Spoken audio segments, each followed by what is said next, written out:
if you are not careful, you can have the right business model and you can still get in a world of hurt. Okay. And these are some of the lessons that I learned from this experience of what I want you guys to learn is number one, I don't want you to trust me. I don't want you to come into this group and go, oh man, Ryan Dalton's making 75K. Everybody. No, everybody doesn't make 75K. A lot of people come in and they want to blame everybody else. I got somebody right now that I'm working with that is telling me that this doesn't work. Yeah, doesn't work. Not satisfied. This doesn't work. Although it's working for hundreds of people, although Ryan Dalton's making 75K a month, although I've been able to scale up to 125K a month, although Eugene's at $45,000 a month, Patrick's at $30,000 a month, Mahmoud's at $35,000. Although all of those things and the hundreds of other people making money, it doesn't work. That's what happens to a lot of people. And so some of the lessons I learned from this experience, guys, number one, you can have the right business model and you can still lose. This is the right business model. You could still lose. Okay. Why? I don't know. Maybe I'm going to scare you off. Maybe some of you guys are going to want to leave this group. That's okay.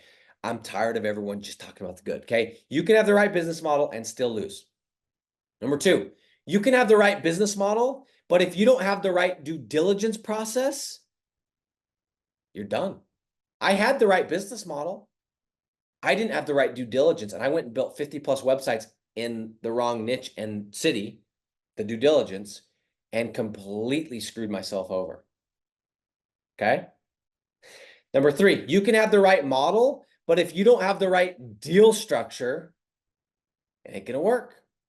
I had the right model, but I had the wrong deal structure. I was doing a pay-per-lead model. Pay-per-lead doesn't work. It works at absolutely massive scale, and it's so far beyond what any of you guys are at or what I'm even at that I'm not even going to explain it. Okay. But I do know that it can work if you're at a home advisor scale. You have that many partners and you have that many vendors and you have that many whatever.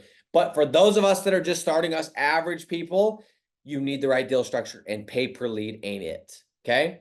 Number four, another lesson I learned: don't take advice from people who aren't in the game.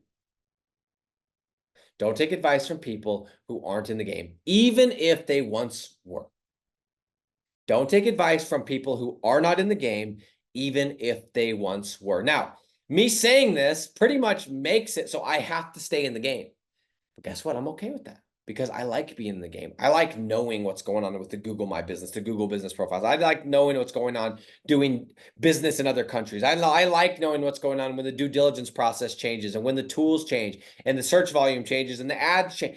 I want to know all this stuff. And if I have to research it anyway, of course I'm going to keep running my agency. So guys, do not take advice from people who are not in the game, even if they once were. Number five, never take advice from someone who isn't where you want to eventually be. Number six, and this is the one that I want to end with, guys. You either pay the piper or you pay somebody else who's paid the piper. Okay. I did both. I bought the program, but the program was incomplete. The program was outdated. The program didn't teach me ads. So on top of buying the programs, because I bought multiple, I also went and spent $1.45 million on ads. You either pay the piper or you pay somebody else who has paid the piper. But either way, there's no such thing as a shortcut. Okay. There's no such thing as a shortcut. I was having this conversation with my family the other day on Sunday, and everybody knows that, like, we all know 100 people that are on this. What's it called? What's this diet pill that, or this? Hold on. Yeah, it's called the Ozempic. Okay, it's Ozempic. You guys know what I'm talking about. Maybe some of you guys are on it. That's fine. There's no such thing as shortcuts. And I know some people think they've cheated the game. And just so you guys know, we all know that who's on it. Okay. We all know you guys are on it. We all know who's on steroids. Okay. We can see it. No one respects it. There's no such thing as a shortcut. There's always a downside. There's always a downside. You pay the piper or you pay somebody else that's paid the piper. That's the game. Okay. I paid the piper. I paid the piper for years. And on top of paying the piper, I paid other people that had paid the piper, and it still took me years to figure this out. So I just want to tell you, for those of you that are in this, they're like, I'm going to go put this together and I'm going to take notes and I'm going to figure it out. Good luck.